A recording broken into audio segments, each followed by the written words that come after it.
آپ بڑی ہے، یہ تو آپ ایسے ہی ہے، آپ ہم سے پتہ نہیں چل رہا، پہلے دل لگی کر رہی تھی، اب دل لگی کر رہی۔ میں رپورٹر تو اچھی رہی ہوں۔ یہ بات ہے، پہلی بات تو یہ ہے کہ دیکھیں آپ ڈاکٹر صاحب، پہلی بات تو یہ ہے نا کہ اس میں تو آسما آپ کی بات بالکل صحیح ہے، آپ نے درست کہا ہے۔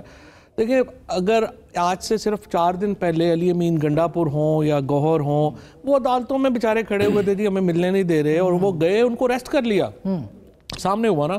اب پھر جو ہے جب ضرورت ہوتی ہے صبح 7 بجے بھی دروازہ کھل جاتا ہے، اور 2 گھنٹے جج کو بھی بٹھا دیا جاتا ہے کہ آپ انتظار کر لیں، پہلے یہ میٹنگ ختم ہو جائے۔ تو ظاہر ہے کہ ڈاکٹر صاحب کے دوست ان کو نہیں بتا رہے، پی ٹی آئی سے گلا تو پتہ نہیں ڈاکٹر صاحب کا کیا ہے۔ آپ اپنے دوستوں سے گلا کریں کہ بھائی جان اگر آپ ملا رہے ہیں یا کچھ کر رہے ہیں تو سانوں بھی داس دو، لیکن امید ہے ڈاکٹر صاحب کو پتہ چل جائے گا۔ میں تو خوش ہوں، میں تو پتہ چل جائے گا تانوں۔ تو اس کا مطلب ہے کہ احتجاج نہیں ہوگا۔ یہ تو مجھے لگتا ہے پتہ لگ جائے گا تانوں، ایسے ڈرانے کے لیے نہیں کہتے۔ ان کی بھی گل ہو گئی ہے، مجھے لگ رہا ہے ان کی گل ہو رہی ہے۔ نہیں بات یہ ہے، سمپل بات ہے، یہ ان کا جملہ ہوتا ہے نا ساڈی گل ہوگی نا، یہ بات یہ بڑی سمپل ہے۔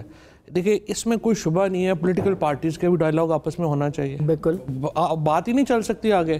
جو ابھی ڈاکٹر صاحب نے جو گلہ کیا ہے سعد رفیق صاحب کا، اور سعد صاحب is like a brother to me, باقی یہ جو لیڈرشپ تھے، ڈاکٹر صاحب کو پتہ ہے میرا سٹانس بھی کیا تھا، اور ہماری ایفرٹس کا بھی پتہ ہے، جو بھی اور کابینہ میں اب بات کابینہ میں بھی جو بھی ہم نے جو بھی ہماری 2 سینٹس تھی۔ لیکن ایشو یہ ہے کہ آپ نے بات ہمیشہ شروع کرنی ہے، کہیں سے تو شروع کرنی ہے نا۔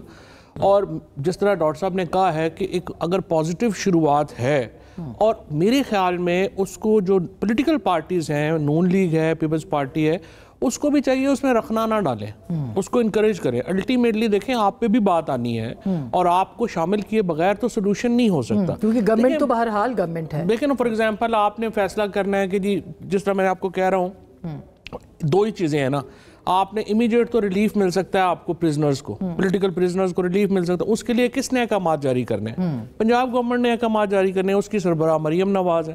تو آپ پی ایم ایل این کو اس جو بات چیت ہے اس میں شامل کیے بغیر آپ چل ہی نہیں سکتے آگے، سو obviously ان کو شامل کرنا پڑے گا۔ لیکن جو کل ہم نے انصار عباسی صاحب کی سٹوری پڑھی، اس میں انہوں نے یہ لکھا ہے کہ اگر یہاں بھی بات چیت ہوگی تو فائنل جو اپروول ہے وہ وہیں سے ہوگی جہاں سے ہوتی ہے ہمیشہ۔ وہ تو ظاہر ہے نا، وہ تو ایک کیونکہ 9 مئی جو ہے وہ ایک ہائبرڈ سسٹم چل رہا ہے، اس کے اندر وہ تو ان کے بغیر کیسے آگے آپ نے چلنا ہے، تو جو چل رہا ہے اس کے مطابق ہی چلنا ہے نا۔ ریئلٹیز ہیں پاکستان کی، اس کے مطابق ہی چلنا ہے، آپ نے اپنی نئی ریئلٹیز تو انوینٹ نہیں کر سکتے۔ تو پھر ایسے میں جو جمہوریت کی ہم باتیں کرتے ہیں، پارلیمان کی سپریمیسی کی باتیں کرتے ہیں، جہد ہے نا جمہوریت کے لیے جاری رہنی چاہیے، پولیٹیکل پارٹیز کو کوشش جاری رکھنی چاہیے۔